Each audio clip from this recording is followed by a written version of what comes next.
Today I'm going to talk about my favorite game mechanism in Near and Far. I have now played 2 games of Near and Far. I played game 1, which is not a campaign game, and then yesterday I played game 2, which is the first game of the campaign. I think you played games 2 through 12 for the campaign, so we'll be doing that over the next few weeks. And this isn't a review, I'm going to talk about mechanisms, but I want to say that I really enjoyed it. I think this is really, it's a magnum opus of work from Ryan, and it's an incredible game. I think the best way I can say it is, if you've seen the map in Gloomhaven, and that map captured your imagination, it's a wonderful map. Near and Far has 12 of those maps. Near and Far is very much what I was hoping Gloomhaven would be, and so that's why I've had. This is like the second most anticipated game of the year for me, and it's met all my expectations and beyond because it has so many clever mechanisms in it. My favorite mechanism in the game, like I said, there are a lot of good mechanisms, but my favorite one in the game is the use of health. So we have these player mats with health on them. I talked about health the other day in reference to Harry Potter Hogwarts Battle. In Harry Potter Hogwarts Battle, it's a cooperative game. You're constantly losing health, and then you get stunned, and then you go back up to top health, and you lose health again. This game kind of has the opposite approach to health.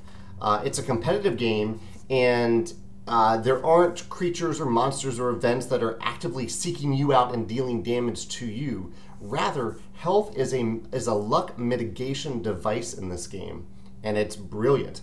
So you have all this health, and you don't have all of it.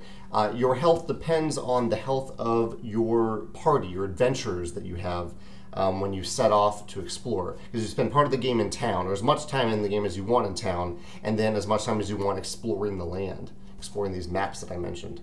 And so when you depart the town, you set your health based on the health of all your adventurers. So if you have adventurers and they add up to health 8, then you move your little token to 8 on the health track, and that's what you have when you set off into the world. And the way you use it is there are some challenges that you'll face as you explore the map. This isn't spoilers at all. It's right in the rule book. You'll face some, I forget what they're called. They're bad guys that you face, like thieves and golems and things that try to prevent you from moving to a certain location. And you also have a number of tests that you have. This is one of the things that I love about the game, kind of like Above and Below, or very similar to Above and Below. You'll have certain encounters, and you'll choose thematically what to do in those encounters. So usually there's a choice between like fight something or do a skill test against something to whatever the story is, the tons of story elements.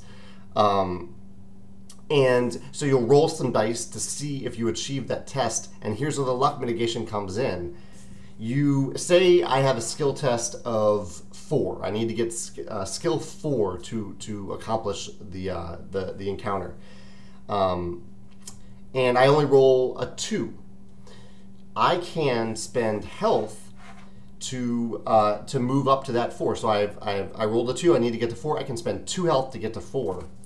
And there's an overkill function where if I get up to 6, so it's usually plus 2 more than the base level that you need to get. So I could also spend 2 additional health if I wanted, or just roll better. I could have rolled better and get up to that 6th level, and if I do that, I get a bonus. So there are multiple levels of choice here. When you leave town, how much health are you going to have? Like, what kind of adventures are you going to go after so that you have a lot of health when you leave town? How are you going to spend that health as you journey? Because you're spending it on those bad guys that I mentioned. You're spending it when you have encounters. You're spending it to overkill those encounters. You're also spending it as you move. And this isn't a luck mitigation device. It's just something that you do. You can spend health to move farther and to move across spaces that don't have tents on them, and you can spend health to put down tents, which I won't explain. But basically, I'm saying this because there is a reason to spend health beyond just a luck mitigation device.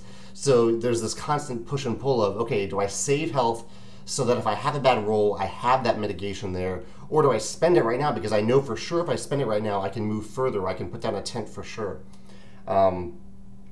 Overall, it's a wonderful mechanism for health. It feels scarce, as health should. It feels urgent. It feels, I only have this 8 health to spend.